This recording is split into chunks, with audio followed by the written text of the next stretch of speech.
Breve racconto del Risorgimento di Bruno Ezzi. 12ª puntata. La battaglia del Volturno e la proclamazione dell'unità.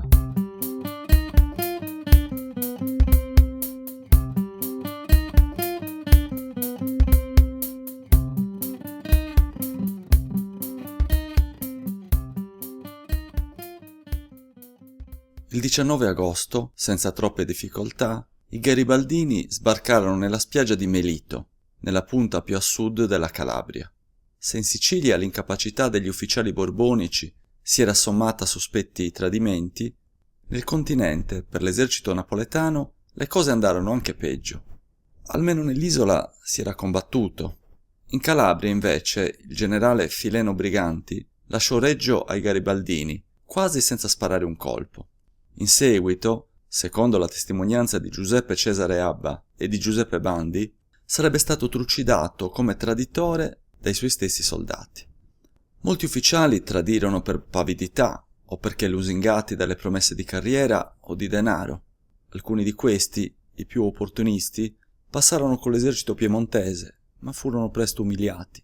Come ha scritto Gigi Di Fiore, guardati con diffidenza e messi subito in pensione. Napoli era allora la città più popolata d'Italia, la terza in Europa, con quasi 500.000 di abitanti. Il re, Francesco II, salito al trono il 22 maggio 1859, aveva rispolverato inutilmente la Costituzione che il padre aveva concesso 12 anni prima. Aveva anche nominato il liberale Liborio Romano capo della polizia e ministro dell'interno. Fu proprio costui a spingere il re a lasciare Napoli per Gaeta, onde evitare che un eventuale combattimento danneggiasse la città. Romano, già in contatto con Cavour, era un'eccezione all'esempio di trasformismo. Fu lui il 7 settembre a ricevere Garibaldi, che giunse a Napoli in treno con pochi uomini e senza sparare un colpo tra il tripudio della piazza. Romano riportò l'ordine a Napoli servendosi anche della camorra. Come ha scritto Gigi Di Fiore, tra i nuovi gendarmi c'erano ormai decine di camorristi, organizzati in compagnie e pattuglie, pronti a controllare tutti i quartieri della città. I delinquenti, esibendo un bel fiocco tricolore sul cappello, si erano trasformati in poliziotti.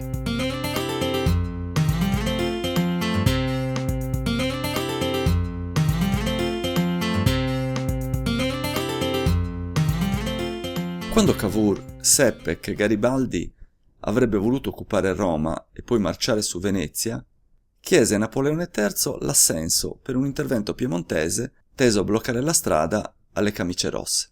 Ottenuto il via libera dall'imperatore francese, egli inviò l'esercito che, senza dichiarazione di guerra, in barba a ogni principio di diritto internazionale, invase lo Stato Pontificio e si scontrò con l'esercito del Papa, sconfiggendolo, nella battaglia di Castelfidardo il 18 settembre. Ormai si erano create le condizioni per ampliare il Regno di Sardegna con l'inglobamento del Sud Italia. Il traguardo, però, richiedeva una guerra tra italiani. Francesco II, visto lo sfaldamento da parte del suo esercito, aveva deciso di ritirare le forze rimastegli a Gaeta e a Capua, per concentrarle e tentare il tutto per tutto. Il 1 ottobre i borbonici scatenarono a nord di Napoli la battaglia del fiume Volturno, la più grande dell'intera campagna. Garibaldi comandava allora più di 30.000 uomini, che furono contrapposti a circa 40.000 napoletani. Il primo giorno, iniziato con un relativo successo dei napoletani, terminò con una sostanziale vittoria dei garibaldini, che, grazie alle brillanti intuizioni di Garibaldi e a un abile gioco delle riserve, riuscirono a mantenere le posizioni di partenza. Il giorno seguente, parte delle truppe piemontesi si unì alle Camicie Rosse nella zona di Caserta Vecchia e l'esercito di Francesco II fu definitivamente respinto.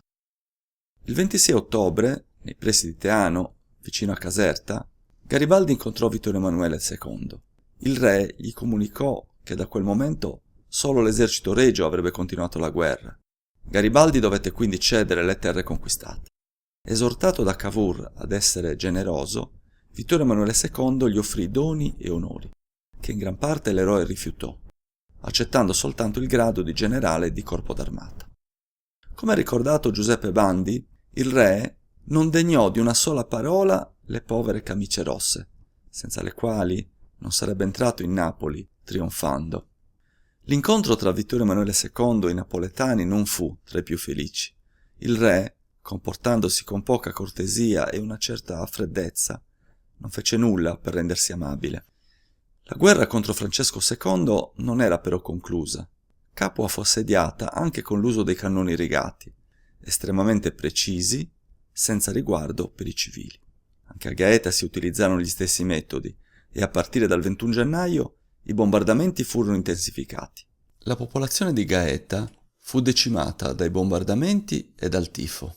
I cannoni non risparmiarono neanche gli ospedali. Il 13 febbraio 1861 terminarono le ostilità e la città capitolò con l'onore delle armi. Francesco II e la regina Maria Sofia raggiunsero Roma, ospiti di Pio IX.